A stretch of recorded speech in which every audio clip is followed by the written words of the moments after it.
is an honor to have you on Locks of Laughs. Thank you so much for coming on. It is my honor, it is my pleasure. As you know, but for your audience, I'm a Holocaust survivor.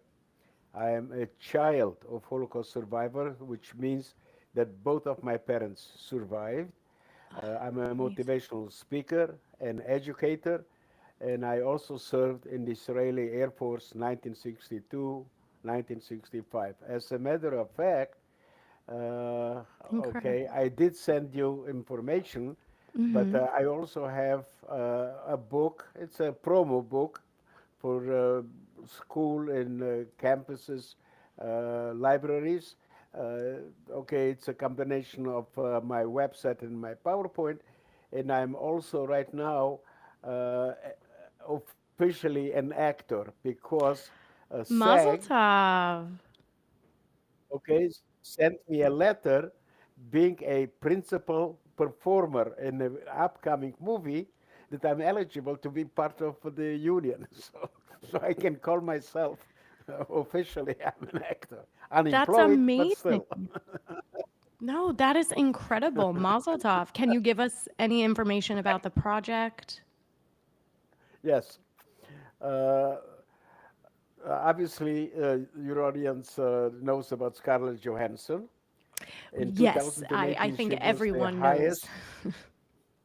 Okay, so she was the highest paid actor in the world, and she started her directorial debut, and Okay. it's called Eleanor the Great. And I was just a simple extra, but out of the blue, they asked me to say something. That's And by incredible. saying something, and you know that they take many takes, and I couldn't remember what I said before, so I don't know which version they'll use. It's a very simple one, probably no more than 30 seconds or something. It's very brief, but because I had a speaking role, okay, they paid me the SAG um, uh, pay, and at the same time, I also had to sign a contract, and so How did totally you surprised. It's amazing. how did you get into even being an extra, let alone getting this big A role? friend of mine suggested to be an extra. So Okay. I want to be extra, voiceover, whatever it is, but I don't have any connections, so I don't Yeah, know. it's all So about that's why connections. that's why I call myself unemployed actor. Well, there's quite a few of those, so you are not alone. Right. But that's incredible. What a cool. When was this? So when did you film this? Last March. So it's supposed to come out sometimes this year. Oh, And wow. the funny part is, since this is also a lot of funny program, uh, they gave, since I had a speaking role, they gave me a name for the character, and they asked me if I liked it, and I said no. So they said, how about Sammy? So my official name is Sammy. However, the character's name is Sammy. Ah, okay. Okay. I love did they but when they asked you the name, did they know your name?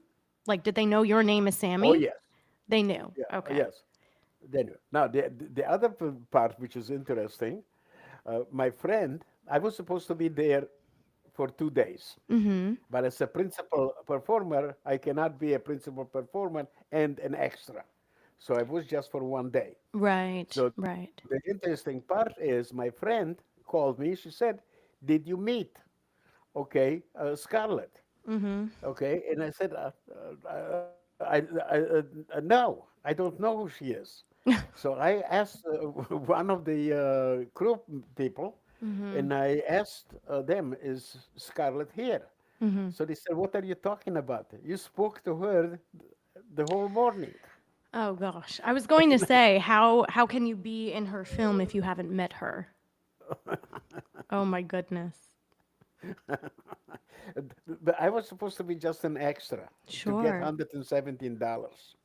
Okay, uh, so as an extra, you don't have to know, the producer or the director or Hmm. whatever it is. But then out of the blue, they asked me to say something. That is so cool. Is she nice? Is Scarlett Johansson nice? Oh, uh, she's a wonderful person. I love to hear that. I really, Yes, really love to hear right. that. That's Okay, incredible. okay. Unlike some of them that are not, uh, how shall I say, very friendly. Hmm. Okay, Sure. she is. Okay, That's she was. incredible. I love to Right, hear that. I love right, Scarlett Johansson, so that is right, really exciting. right. So you filmed this in New York, where you live. Yes, How long have you lived in New York? I lived in New York since 1988, but I, uh, as a motivational speaker, I also talk about the challenges that I had to overcome. So I'm not only a survivor of the Holocaust, I'm also a Hmm. survivor of life challenges. And I became homeless. What? Okay, Wow. so I used to live in Brooklyn. I became homeless. So I was in a shelter. So right Mm. now I live under the poverty line, but I live in Manhattan. Eventually, somebody arranged for me an agency, and I have right now an apartment, but Manhattan is extremely expensive, Yes. but it's subsidized, so I can afford to live. And I have a nice apartment. Hmm. Uh, my official income, Hmm. okay, Social Security, disability is $1,602, Wow. Okay. and I still smile. You are incredible, especially given everything that you've gone through in your Right, entire life, starting when you were right. really small. I mean, how old were you when the war began? The war began before I was born. Before, yeah. Okay, so I was born in December 21st, 1939. Mm-hmm. So Mm. last December, I celebrated in okay, where was it? I can't even remember where it was. I think it was in What, when the war Phoenix. was? Yeah, no. The last December. So last December I celebrated my 85th birthday. So I'm the youngest survivor that your audience will ever meet. Yes. And what do you remember about your childhood? I mean, how did your parents explain what was going on? Because Yeah, you were born into war. right. Yes. Now, Ashley, let me ask you a question. Do you remember something when you were a year and a half, or No. year and a half, 2 years old? No. Guess what? I have no memories of that period of time. For me, it's a blessing in disguise because I don't have to relive those horror stories every single day like the older generation. Mm-hmm. At the same time, until the Eichmann trial in Israel in 1961, Mm-hmm. the Holocaust survivors did not speak publicly. Okay. And they wanted the children to have a normal childhood. So, for practical purposes, I knew that I am a Holocaust survivor Mm-hmm. because I was in a camp. You were in a labor camp, I right? was in a labor camp in today's Ukraine. At that time, it was former Soviet Union. Right. But the interesting part of it is uh, that uh, from my father's side, from 42 people, only two survived. And I also tell people, when I give a presentation, do not make comparisons to the past. The Mm-hmm. reason is because today there are many countries that are accepting refugees. But during the Nazi regime, there were only 3 countries that officially Mm-hmm. accepted Jewish refugees. Right. Do you know who they were, Ashley? Uh, No, Transylvania. no. That's where I grew That's where up. you grew up. That's why I was. And in Transylvania, I hope that your audience, okay, is afraid of me because I'm the Jewish Dracula. No. And being the Dracula, I'm not a nice person. So, but and anyway, there were only three countries, and that was Dominican Republic, Mm-hmm. China, Okay. and Philippines. Okay. That's incredible. So, Yeah, okay. people did save Jews, but officially only three countries. Even the United States did Mm-hmm. not fill their Mm-hmm. quota. And you emigrated to Israel at one point, right? At one in 1961. Mm-hmm. So after the war, Mm-hmm. by the way, we were deported by the Romanians and not by the Germans. Germans. Mm-hmm. Okay, and the Romanians annexed on June 22nd, 1941, on the Operation Barbarossa, when Germany, the Wehrmacht, attacked former Soviet Union. Mm-hmm. Behind them were special killing groups called Einsatzgruppen, and behind them were the Romanian troops. And they annexed an area of today's Ukraine called Transnistria. And that's why we were deported by the Romanians and not Mm-hmm. by the Germans. The camp, obviously being in the former Soviet Union, Mm-hmm. was liberated in 1944. For Mm-hmm. 2 years, we were somewhere in the former Soviet Union. I don't remember. I think my father mentioned a couple of names. Mm-hmm. Uh, but in 1946, the Romanian government allowed a small group of Jews from former Soviet Union, like I would say approximately 3,000, Mm-hmm. to repatriate. My father, being an anti-communist, he decided to choose the lesser of two evil. He was born in Romania proper, unlike my mother and I, that were born outside of Romania in an area called Bukovina, which belonged to Romania. And he, whatever reason, chose a very small town in Transylvania. That's where I lived. I grew up until 1961 when the whole family went to Israel. And in Mm-hmm. 1968, I came to the United States by myself, without money and without the language. So it's an interesting story. Now, can you, before we dive into your time moving to New York, can you tell me a little bit about your parents? Sure. Uh, my father was an orphan of both of his parents. Wow. Okay. My grandfather died before my father was born. Oh my God. And during those days, with, with very few exceptions, only the men provided for the family. Unable to take care of 8 children, she decided to take the two youngest one and commit suicide. A stranger saved the children, but my grandmother did commit suicide. So my father grew up in an orphanage in Vienna, Austria, and until the age of 13. After that, he couldn't stay any longer, so Why they let him he go. was So he was he too had to old? learn how to take care of himself. How In come the he wasn't allowed to stay? because you could be in the orphanage only until the age of 13. Why? Right. So anyway, so the experiences for him to take care of himself helped him during the war, helped him after the war when there was not enough food to feed the population. And he knew how to provide for the family. To give an example, uh,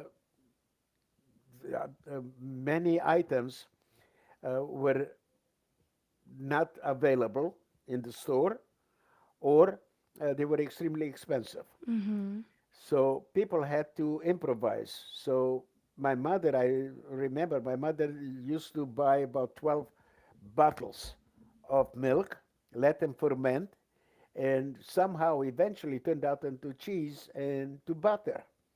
Oh, For okay. instance, we used to go to farms, okay, and steal fruits. Okay. Obviously, when they were green, when they if Mm-hmm. they would okay didn't go when they were ripe because the owner would come up and beat us up. But the green fruits have a sour taste. So even today, I would eat a Granny Smith apple. Very Mm-hmm. seldom any other type of apple. Oh, Uh, okay. You like the we sour. Yes. So we used to steal watermelons. I Mm. was in Mexico for 5 years in a row on a speaking tour, And my friend who invited me, he was surprised that during the lunchtime, how many times I went to the table to fill out my plate with watermelon. Well, if you're going to enjoy something, it should be a delicious fruit and healthy, right? Right. And so even today, whenever I have the occasion, uh, the first thing that I take is watermelon. Oh, I love Okay, so that. Have so you? yeah. And by the way, uh, I don't know if you know, but in those days, okay, when I grew up in Romania, uh, okay, there was no sink in the house, Hmm. so we had to go to the well. You may Okay. can imagine how many times we had to go, okay, for cooking, washing, taking a bath. Mm-hmm. Okay, the other thing is that we did not have a toilet in the house, Oh, so where it was where did you go? outhouses. Outhouses. Okay. And a Okay. lot of the outhouses did not have a door. I was on a tour, okay, in China. And okay, it was a very big tour, 2 buses, but Mm-hmm. our bus had a problem, so we had to stop. And one of the women decided to go to one of the outhouses, okay, but there Okay. was no door. So the Oh. rest of the women stood in front of the outhouse, Oh, okay. that's not. That's very, very kind. Okay, but so people do not know how things were, and one of the problems that we have in this particular country is that Mm-hmm. we look at things that are today. Mm-hmm. We forget history. We forget where we were and the progress that we made. So, okay, so there is a lot of discontent, but they do not understand or do not want to know the history. Mm-hmm. Yeah, I feel like the term or the phrase never forget, people are forgetting or they're rewriting history, which is really frightening. Have you, I mean, you live in New York, so I don't know how you could avoid it, but have you noticed an uptick in anti-Semitism around you? Not around me personally. Right. Number one, I am not afraid. If you look at me, people have uh, a notion what supposedly a Jew is supposed to look like. Mm-hmm. And I don't have apparently those features. My name is spelled with 2 N's. So it's Okay. the German spelling. So a Mm-hmm. lot of people, okay, tell me or used to tell me when I was younger, okay, stupid jokes about Jews, made stupid comments, but not being afraid, being proud. Mm-hmm. I said, "Do you know who you're talking to?" And I said, "I'm Jewish." He said, "Oh, we did not mean you. We mean them." Why not me? Because they knew me. And I Right. teach the young people that you hate people because you don't know them. You don't know them because you hate them. So if you really want to know a person, Mm-hmm. don't talk to that person, think of it as a group, Mm-hmm. okay? Talk to that person as an individual, and you can learn a lot about the culture and about a lot of the things. But, Mm-hmm. don't discriminate. As a matter of fact, uh, I'm a very strong advocate. Uh, Not that I think of myself that way, but people have told me they think of me that way. But I do not fight just Jew hatred. Mm. I fight hate. Hey, And as a matter of fact, have you heard of the Uyghur people? I don't believe I have. Okay, I'll tell you more. And at the same time, I don't discriminate. I even spoke at the Church of Scientology. Everybody has to know about the Holocaust because it's the Agreed. best example what hate can do not only to a person, but to a group of people, to a Mm-hmm. nation, and to the world. Yeah. Talking about the Uyghur people, I was asked to speak on their behalf. I had no idea who they were.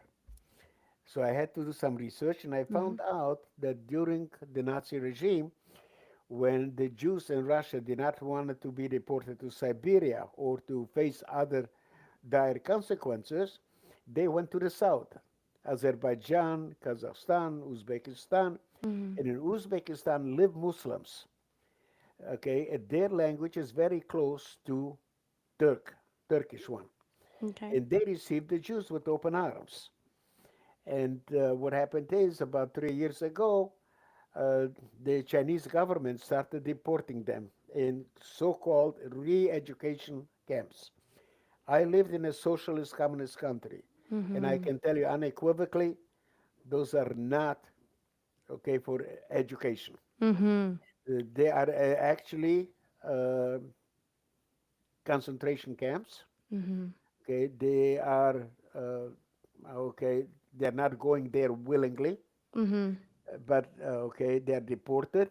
But the interesting part of it is, I told them that you will not achieve anything. It was then I was twice in front of the UN here in New York, Mm-hmm. and one time I spoke at their national rally, and I said you will not achieve anything unless you can convince United States to call what's happening in China genocide. Mm-hmm.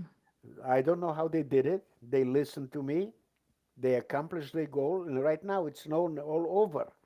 Mm-hmm. Okay, that what's happening in China with the Uyghur people is genocide. And right now, okay, not as much, but I'm also involved with another group of people. Okay. Okay, okay, to speak on their behalf. What what's the other group, if you can tell us? Uh, Let me see. Tigray. Tigray? Yes, this is, I believe it's in Ethiopia. Wow. So you are against hate. It's not just the hatred of Jews. I think that's incredible. Right. Incredible. Um, I'm going back to my list of questions for you. It's just hard to choose which, you know. I want you to be comfortable. I want you to be able to answer. I am comfortable. I've done it. I've been on TV. I've been all over. Oh, So, this is small potatoes, you know. okay. What was life like when the Red Army liberated the camp that you were in? I have no idea. You were so young, you just don't remember. No memories. As a matter of fact, the first memory that I have is not about even the Holocaust.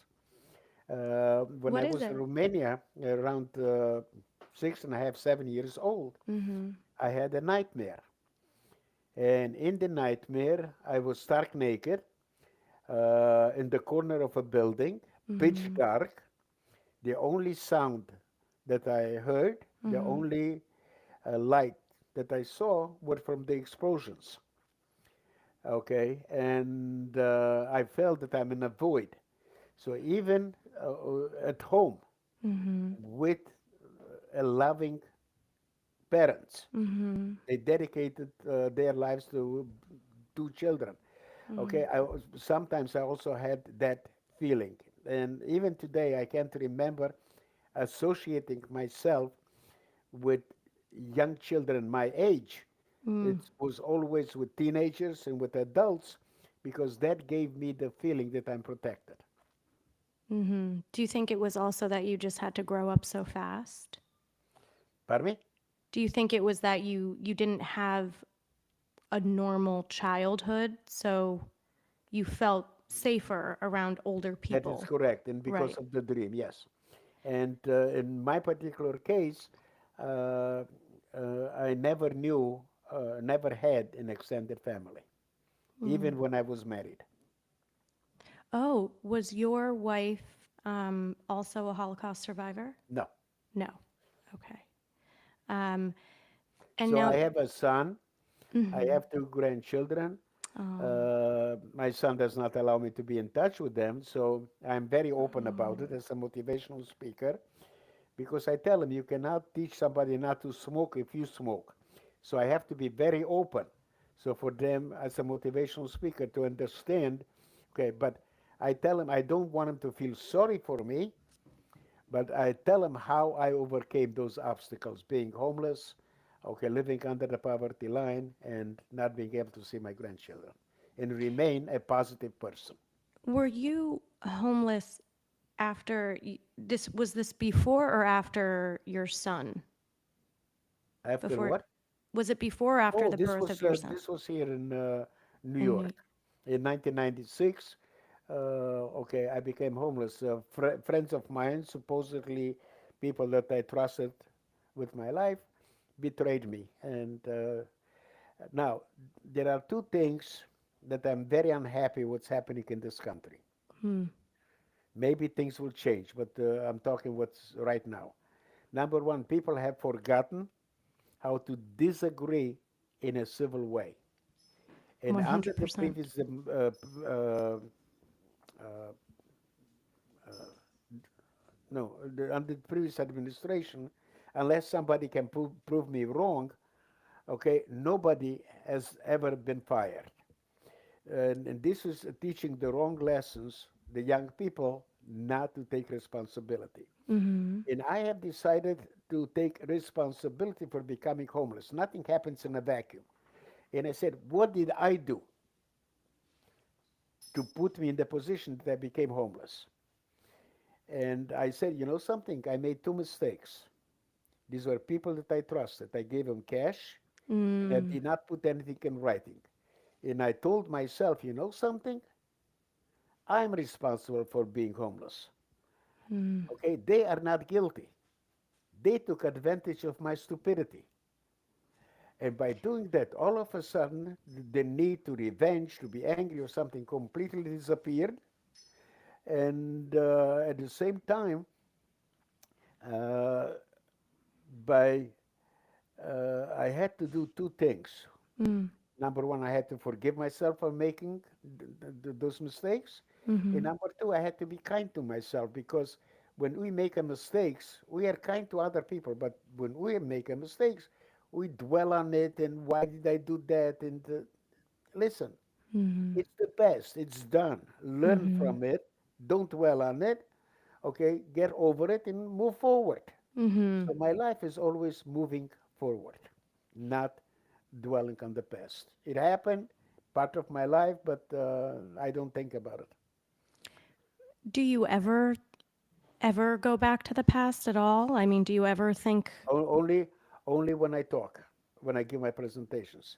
so? Not when you're at home relaxing or no. No, nothing. I don't When talk is to other people. I don't talk to other people about it. mm, It's over. Okay, mm-hmm. How long were you homeless for? for 6 months. Six So I months was in and a shelter for 6 months. I was in a shelter. I slept on the floor, on the chairs. Sometimes they took us, to various churches mm-hmm. that hosted us. So Eh, now I'm a very proud person. When I'm saying proud, it doesn't mean vain, okay? mm, mm-hmm. But it means I'm very proud of being who I am, Sure. okay? And interestingly enough, uh, if I would have 1 ounce of pride, Mm-hmm. when I was in the shelter, I wouldn't be what I am today. At that particular time, I did not want to live. I even tried to commit suicide, and I let the system work for me. Mm-hmm. Okay, if I would have Mm-hmm. 1 ounce of pride, I would not be what I am today. And in that time, you had no communication with your family, with your son? No, I had absolutely no support system. They went after my friends, after my Oh, okay. they went after the people that wronged you. No, the No. people that wronged me, they went after my friends. So I uh, stopped all contact. I did not want them to get hurt. So I had Okay. no support system whatsoever. I was all alone. Oh my gosh. And With my son, I have no relationship. Okay, since let me see, uh, he was 3 years since '86. since 80, wow. Do you Right. I had, he wrote to me when I was in Israel. He wrote to me, we corresponded, but after 3 months, he decided to stop. People have tried to intervene on my behalf because the fact that he doesn't want to talk to me, that I can accept. He's an adult. But the children are not guilty. Why shouldn't they know their grandfather? Especially, I'm not a criminal. I have a good name in the community, in the world. But Where does he it's live? life. That's life. Where do they live? Milwaukee, Milwaukee. Okay, so they're Milwaukee, in Wisconsin. Yeah. is okay. Well, you know, you have such an incredible mindset But by throughout. the way, I don't attack him. I don't say anything bad Not at things all. about him. I don't Mm-hmm. say bad things about my ex. Okay, because I teach the young people, do not belittle anybody. When you belittle somebody, it is not okay a representation of that particular person.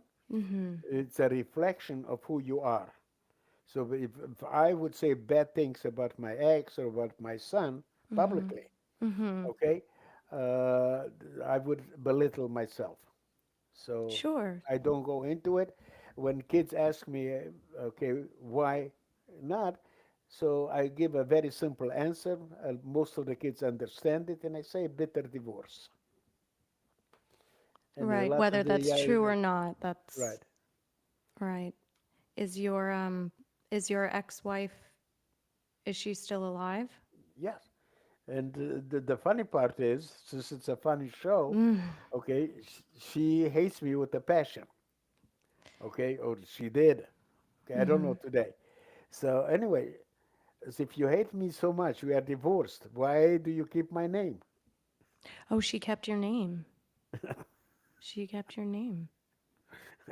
I mean, Wow. there are so many things that just don't make sense. Mm-hmm. But so I don't talk about it. But I do when I speak. Okay, give my presentations. I'm very open. Mm-hmm. Well, I don't want to make you talk about it right now, though. Not It's that not as if I wouldn't talk even if you want to. okay. I It's not told as you if these questions are anywhere remotely happy anyway, but still I wouldn't want. no. I'm not unhappy. It Right. happened.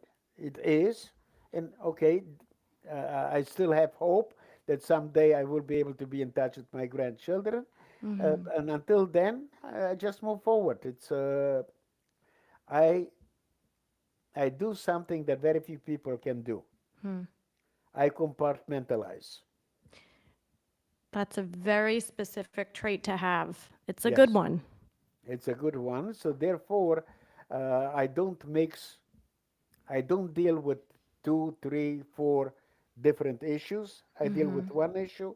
I solve it. Move to the next one. So Right. I have that ability to compartmentalize. It's a good one. It's not a bad one. Sometimes I wish I could compartmentalize. I'm not good at it. I'm not good at You're it at not good all. at it. When one Well, thing affects me, everything affects me. well, So this it will can help. it can be learned. This will help, Sammy. Yeah, Um, it can be learned. I want to go a little bit further back to your childhood. When I read this about you, I was shocked that you were the subject of medical experiments in the camp. Yes, Now, you said you don't have any memory of these, correct. of the medical experiments, but do they still, or did they affect you later on? I mean, Every single second of my life, and will I will be affected for the rest of my life. You look at me right now, and you think that you see a picture of health. yes, I do. Guess I what? mean, if looking at you Guess right what? now, I would. I'm in constant pain, head, neck, shoulders, and back. With my age, I have other issues, but you will not see it on my face. And I found out about it only at age 31. You didn't even know because when you were talking about your nightmare as a child, honestly, it felt very much like you were in some form of a medical experimentation room when you No, were describing it to me. no, no. So you didn't It was even out. It was outdoors in the corner of a building. Interestingly enough, my parents came from Israel in 1971. I was almost 31 years old Mm-hmm. to visit me in Okay. Milwaukee. And after a short walk, they came, okay, to the house, and Mm-hmm. they saw me on the floor. For 31 years, I was able to hide it from my parents. But When you my didn't father know saw me, exactly what it was. You were just hiding an even the ailment. doctors, even the doctors did not believe me, because there is no test to prove back pain. Okay. Okay, you have to show it. And the doctors asked me to do certain things. I knew how it will affect me, but they couldn't see it on my face, so they did not believe me. I Okay. found out about this one only when I was almost 31, and Your so parents my told you? father, in shock, because for 31 years he did not know. So in shock, he told me I was subjected to medical experiments. It did not help me with the pain, but it gave me the courage to ask for compensation from Germany. And Mm. although I had absolutely no proof whatsoever, based on their records, Mm. I got paid. A simple Wow. payment, 2,500 euros, which came to about over $5,000. Uh, but it gives, financially did not make a huge difference in my life, but Right. it gives me the opportunity to speak with authority that I was subjected to medical experiments Right. because it was acknowledged by the German government.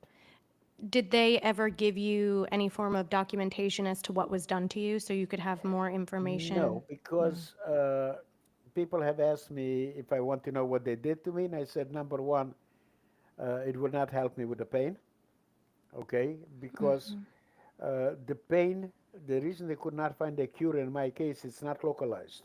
Mm. I don't know where it starts. I don't know how long it will be there. I don't know where it will go. And I don't know the intensity of the pain. Mm-hmm. Okay. And I felt, so since it will not help me with it, Mm-hmm. to find out if if they still have the records. Okay, I would have to have a lawyer. It would take a lot of time, a lot of negative energy. Mm-hmm. So I have decided to do it in a different way, and this Okay. is by educating the next generation. Incredible. I mean, how many times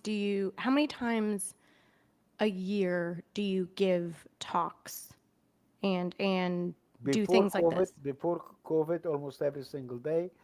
Right now, and it was in person. Right. Okay, before COVID, you did not have Zoom. Right now, it's not as often, and when I talk, it's a lot of many times it's on Zoom, On Zoom. Okay. which I don't particularly care Mm-hmm. because you cannot engage. I like to engage the young people. Right. And you can't really, I mean, people can ask questions, but it's so informal and kind of cold in a way. Right. I mean, being in the same room with someone, Right. you can really, not to say that you can't have influence over Zoom, but it's Oh, just it's different. it's a different impact. Different impact. It's truly I mean, it's incredible. So you And used to I start with fourth graders. They're not too young to know. It's not what you say, it's how you say it. And one of the greatest experiences that I had was speaking to second graders. second graders. Okay, I'm trying to think of how old are you Eight. 8 in second grade? Yes. 8. Okay. And did you So, so, I, find so I went to the teacher and I said, I don't know how to talk to them. And that was not now, that was in the beginning. I right. started to speak only in 2008. I'm a newcomer in the speakers circuit. Okay. But interestingly enough, she said, no, you will give him the full presentation. And they stayed with me for an hour and a half. That's great. Out of curiosity, they did not know anything. They asked better questions than teenagers, and they sent me thank you letters, each one better than the other. But they did not put in so happy to meet a Holocaust survivor, okay, Uh, okay. Thank you for coming to the school, like many teenagers do. They put in paragraphs what they have learned. Mm. In one second grader wrote 4 paragraphs, and then she said, finally, I don't care what anybody says. You're the best. You're Oh. somebody I can trust. You're my hero. You rock. Oh. Did that just put the biggest smile on? I mean, I see it. Look, I see your face right Yeah. now. You are And smiling ear to ear. I still have the letter. That's incredible. Can you oh my God, that's so beautiful. I love that. I Well, in that particular case, I'm going to ask you for a question. sure. If somebody in the audience or you have any connections, okay, maybe you can arrange for me to come and to visit the schools, universities, I would organizations. I even spoke to the employees of Google. They live streamed it.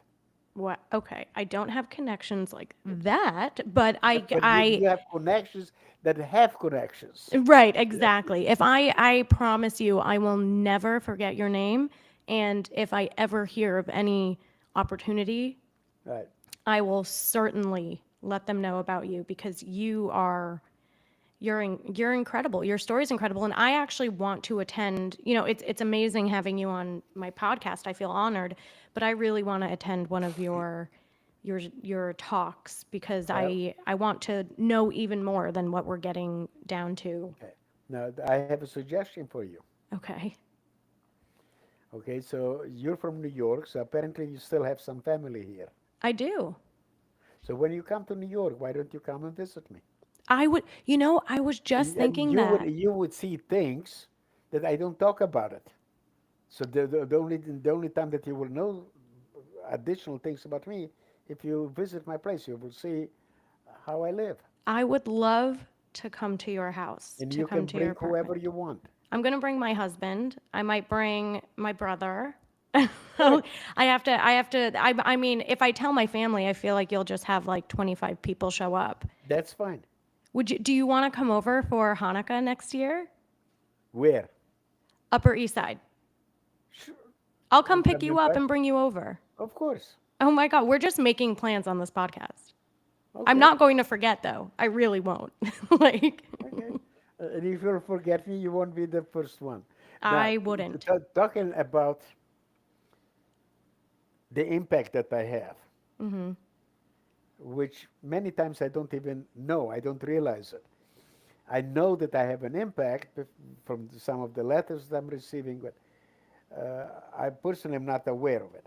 I don't think in those terms. But I got a couple of calls, okay, and they wanted me to come to the school. And I asked them, how do you found out about me? Okay, because I don't promote myself. It's absolutely unbelievable that I am what I am without promoting myself. So he said, well, you came to Ohio 8 years ago, okay, and I heard you speak.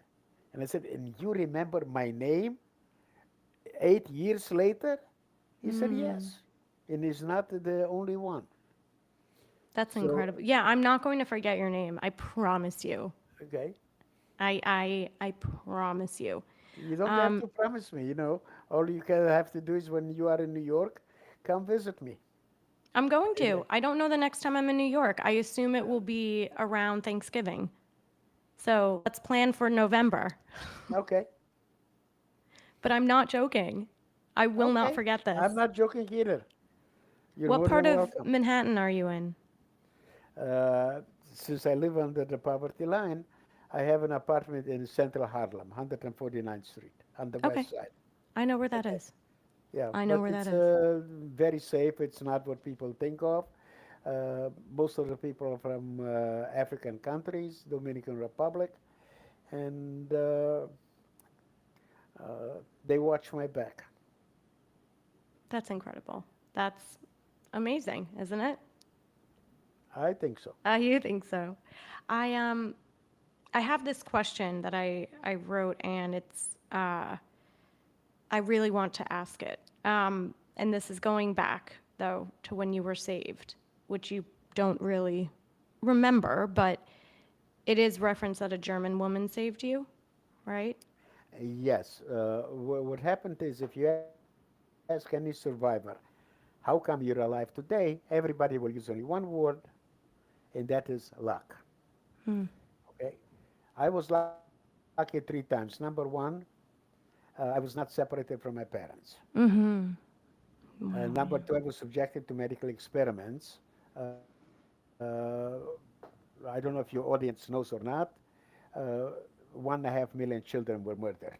Mm-hmm. And so that, okay, saved me. And not far away from the labor camp, there was a farm owned by Germans. Mm. And the German woman brought food to the guards in the SS. So obviously she had access to go wherever she wanted in the Mm-hmm. camp. After they finished with the medical experiments, came a stage, I don't know exactly when, that I was dying of starvation. And there are physical signs: big head, Mm-hmm. swollen stomach, swollen feet. And at the risk of her entire family, not only her own life, she Mm-hmm. decided to give me milk.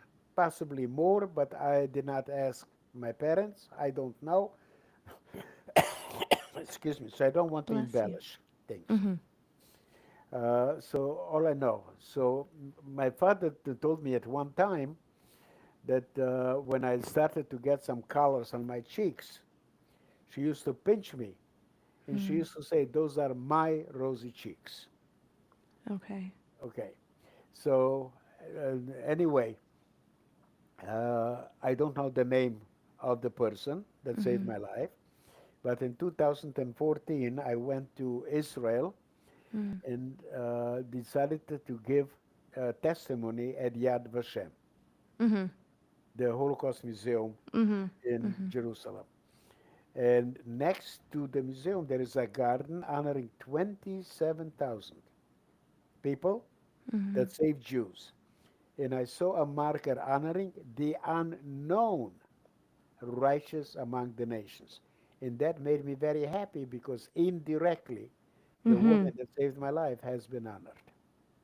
If you could say something to her, what would it be? Thank you. There is not much you can say. Mm. She did the right thing for the right reason. Mm-hmm.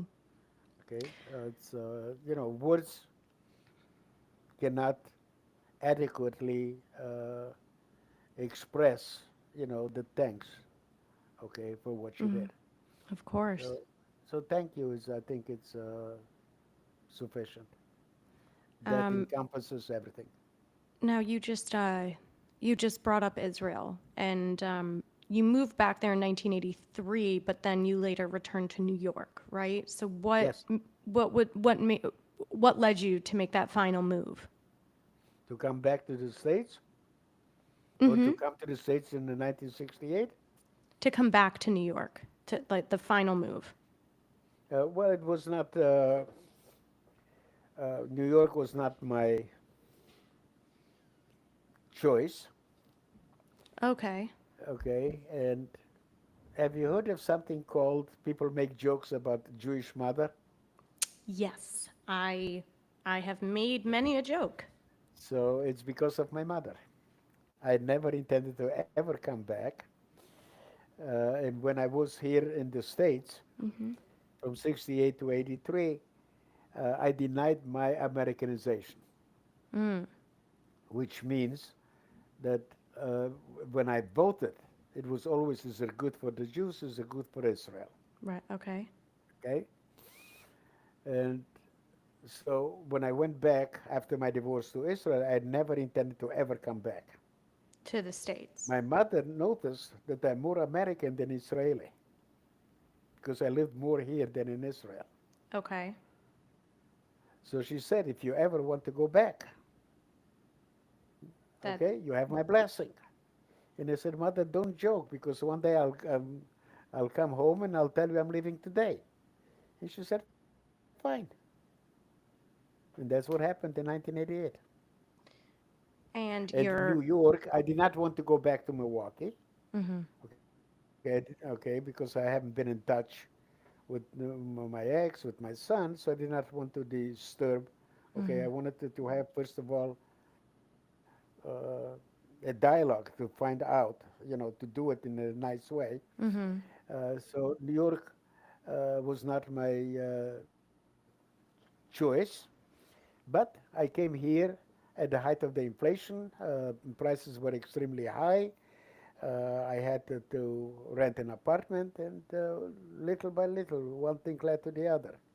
And New York, right now, it's my Mm-hmm. final home. Yeah. And your mother and your father were still in Israel? They were back then. Yeah, they lived. Both of them passed away, but they lived in Israel. And what about your sister? My sister, it's a sibling rivalry. We're not in touch. I saw her for a week in New York. I spent time with them, with her husband, with their kids. But she doesn't want to be in touch. Sibling rivalry. If she would want to have a connection, I would receive her with open arms. I don't hold a grudge. Where is I'm not. she? I'm not that type of a person. Mm. It happened. Whatever it was over. Okay, let's start new. Where is she now? Where does she live? She lives in England. In England. Okay. Right. Okay. Actually, you're in New York, so not incredibly far. Not a far flight. I visited her 3 times. She was okay, but Mm-hmm. she okay. So she told me she loves me, and I said that's wonderful. Why don't you write? Why don't you keep in touch? Why don't you say something? Oh, Mm-hmm. that's enough. Well, something. I'm the older one, Mm-hmm. so as long as my parents were alive, they pushed me to keep in touch with her. Mm-hmm. Once they passed away, I said to myself, if you don't want a relationship, I don't want either. Yeah. When she's ready, she'll come back. If she doesn't, she doesn't. Okay, so my life is not. I'm trying to tell you, I compartmentalize it. Mm-hmm. It was, it's over. Okay, forget it. If she decides that she wants to have a relationship, any chapter will happen. So, I want to, we're wrapping this up. We're coming to the end. And how do you, I don't know how to word this, how do you view the significant importance of Holocaust education today? Is there enough of it? Do you want more of it? What can be changed? No. Okay, so let me explain something to you. Mm-hmm.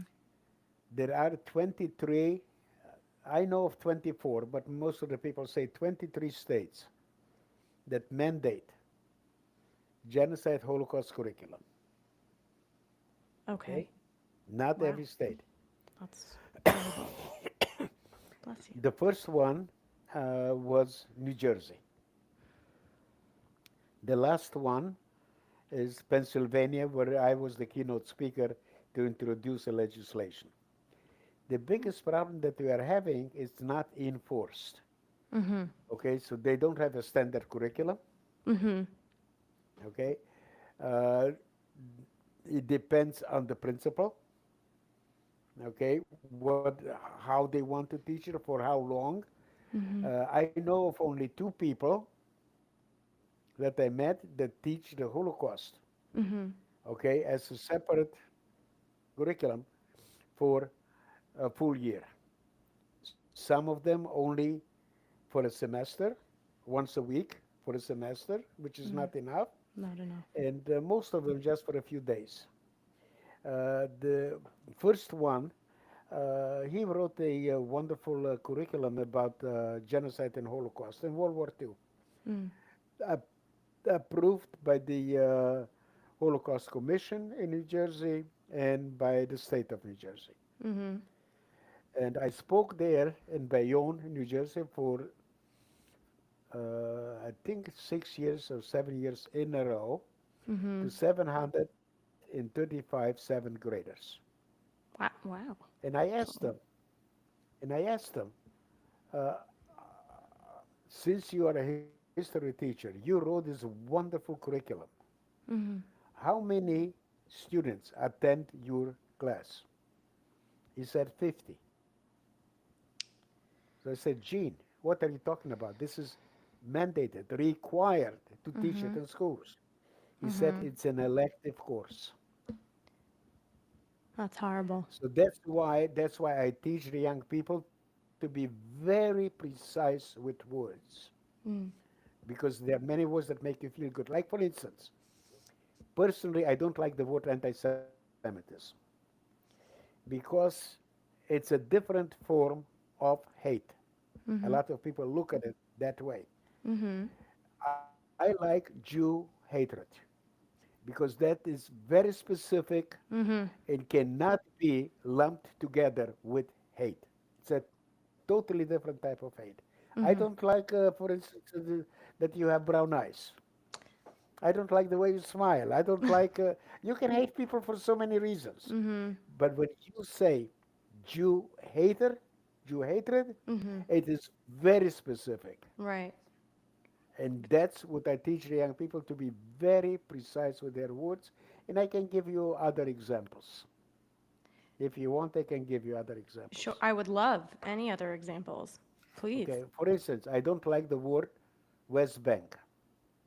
Okay.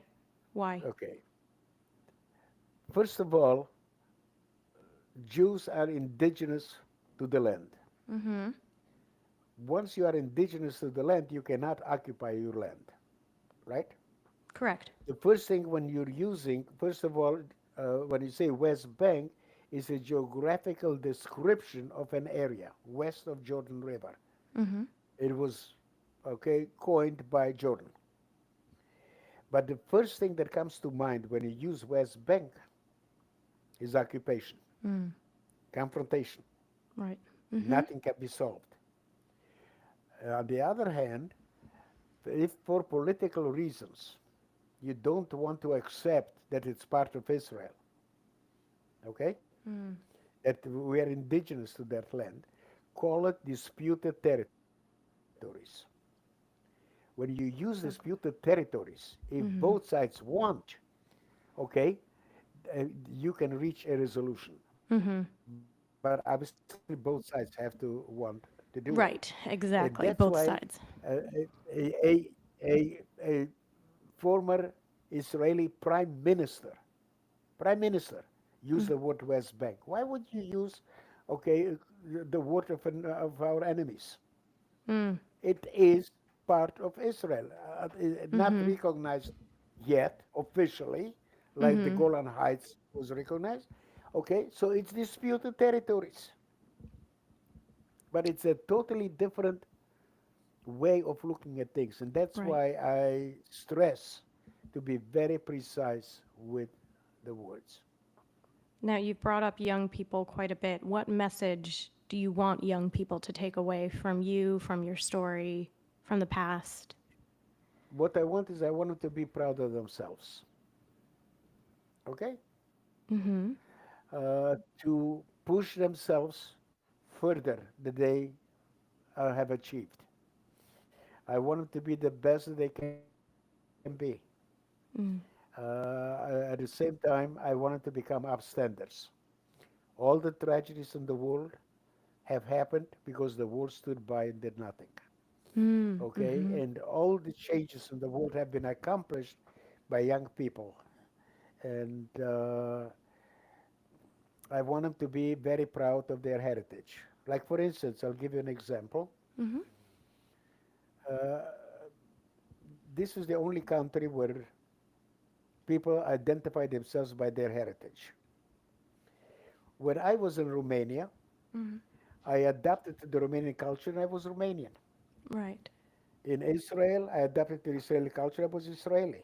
I'm here. I adapted to the American culture, I'm an American. But I'm very proud of my being Jewish. As you should be. So I tell the people, when we use Jewish American, Afro American, Italian American, Irish American, whether you know it or not, in the back of your mind, somebody can feel better or worse than the other group of people. When you say American, that unites us. We are Mm. one nation. Mm-hmm. Okay, but be very proud of your heritage. Don't give up to your heritage. Teach your children and grandchildren. Okay, but living here, okay, we're American. Go to any other country, nobody says, okay, Jewish, French, uh, Right. okay, uh, Mm-hmm. okay, Mm-hmm. Belgian French or whatever it is. You're Right. French. You live Right. there. Mm-hmm. You live here. You're American. That unites one country. Exactly. Yeah. And but those are the things, as a motivational speaker, that I try to empower them to be the best that they can be and to make a difference in this world. Sammy, I cannot wait to hear you lecture more. I can't wait to meet you in person soon when I'm in New York. And I am so honored you came on my podcast. Thank you so much. You're incredible. Your story is incredible. And I just feel I'm so thankful to have gotten to know you. And I'm sure all of the listeners feel the same. You're a I, mensch. I have a suggestion. Sure. Thank you. Thank you. I have a suggestion. Okay. I would like at some point maybe to have another one Okay. and to talk about how did the Holocaust happen? How was it possible that Mm-hmm. ordinary people from Germany, from Europe, from other countries found it not only acceptable but required to annihilate one group of people, the Jewish people? And I also like to say that in every generation they try to annihilate us. Mm-hmm. We prevailed. What's happening in Israel, we will prevail, we will win. And for the Yes. world, I have one very strong message. We are here to stay, whether you like it or not. I love, love, love that. Thank And, you so and much. my honor. And if you can, maybe you can have another one to go through the stages how the Absolutely. Holocaust happened. I would love to. I think that's very important. Thank you, Sammy. My pleasure, Ashley. And thank you for your audience. Okay, and hopefully, okay, they will teach their children, they themselves, but they will teach their children to be good people I hope so. and kind people. I hope so. Okay, there is too much hate in this world. Oh, I stopped recording right when you said that. I'm so upset. That That's was okay. amazing, Sammy.